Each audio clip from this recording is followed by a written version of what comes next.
ইউসুফ ইকবাল তিনি 284তম সাক্ষী আজকে আদালতে তিনি সাক্ষী দিয়েছেন। আমরা আসামিদের পক্ষে তাকে আমরা জেরা করেছি। আপনারা জানেন যে এই মামলাটি হচ্ছে বিস্ফোরক দ্রব্য আইনের মামলা। এর আগে পিলখানা হত্যাকাণ্ড সম্পর্কে আগে একটি দায়রা মামলা বকশীবাজার আলিয়া মাদ্রাসা মাঠে হয়েছিল। সেই মামলাটি 2013 সালে রায় হয়। তার বিরুদ্ধে মহামান্য হাইকোর্ট বিভাগে আমরা যারা সাজাপ্রাপ্ত ছিল আপিল করেছিলাম। মহামান্য হাইকোর্টের পরে আমরা যারা সাজা বহাল থাকে তাদের বিরুদ্ধে আমরা মহামান্য সুপ্রিম কোর্টে আপিল করেছি। মহামান্য সুপ্রিম কোর্টে এই আপিলগুলো এখনও শুনানির অপেক্ষায় আছে। আর বিস্ফোরক যে মামলাটি, তৎকালীন প্রসিকিউশন তারা ইচ্ছাকৃতভাবে এই মামলার বিচার কার্য বন্ধ রাখে, তারা সাক্ষ্য দিচ্ছিল না এবং পরবর্তীতে এই মামলাটি অনেক দেরিতে তারা বিচার কার্য শুরু করে। এই পর্যন্ত 284 জন সাক্ষীর সাক্ষ্য নিয়েছে। 1264 জন সাক্ষী চার্জশিটে উল্লেখ আছে। প্রসিকিউশন টোটাল কয়জন সাক্ষী নেবেন আমরা জানি না। ইতোমধ্যে আপনারা জেনে থাকবেন যে হত্যা মামলাটির মধ্যে 277 জন আসামি তারা নির্দোষ সাব্যস্ত হয়ে তারা খালাসপ্রাপ্ত হয়েছিলেন।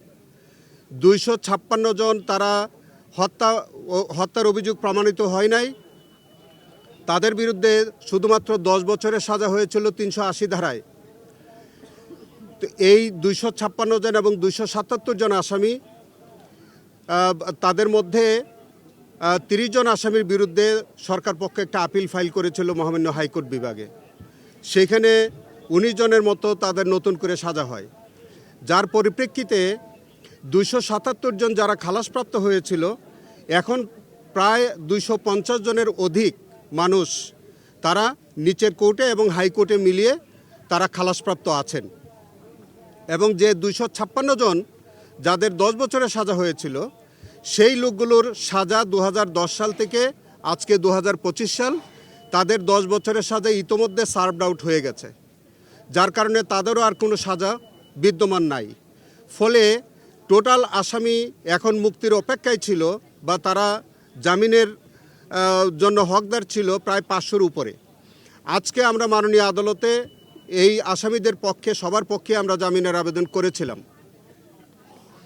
মাননীয় আদালত আজকে সব কিছু বিচার বিশ্লেষণ করে তিনি একটি অপিনিয়ন ব্যক্ত করেছেন। তিনি বলেছেন যে যারা নিম্ন আদালত থেকে প্রথমে হত্যা মামলায় যারা নিম্ন আদালত থেকে তারা খালাস পেয়েছিল এবং যাদের বিরুদ্ধে সরকার কোনো আপিল করে নাই, এই রকম যারা আছে তাদের সংখ্যাটা হচ্ছে প্রায় 250-র উপরে বা 250।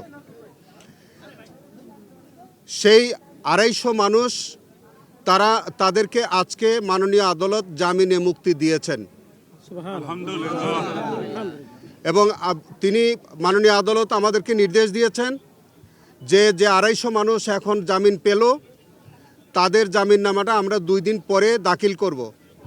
আমরা ভালো করে স্ক্রুটিনি করে কেউ যাতে কোনো অন্য আসামি যারা সাজাপ্রাপ্ত এরকম কেউ যাতে এসে ভুল বেল বন্ড যাতে সাবমিট না হয়ে যায়, এই জন্যে আমাদেরকে দায়িত্বশীলতার সাথে এবং আমাদের হত্যা মামলার রায়ের কপি দেখে এবং হাইকোর্টের রায়ের কপি দেখে টালি করে যারা উভয় কোর্ট থেকে খালাসপ্রাপ্ত এইরকম 250 জনের পক্ষে আমরা আগামী 2 দিন পরে যাচাই বাছাই সাপেক্ষে আমরা তাদের পক্ষে জামিননামা দাখিল করলে তারা আগামী 2 দিন পরে জেলখানা থেকে মুক্তি পাবেন।